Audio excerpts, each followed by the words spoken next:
देखते होता हमारे उड़हिया बैठी के पिपरा के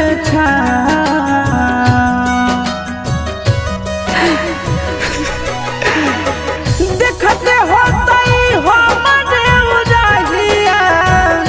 बैठी के पिपरा के रुक रुक रुक अरे टरेनिया रुक रुक रुक रे टरेनिया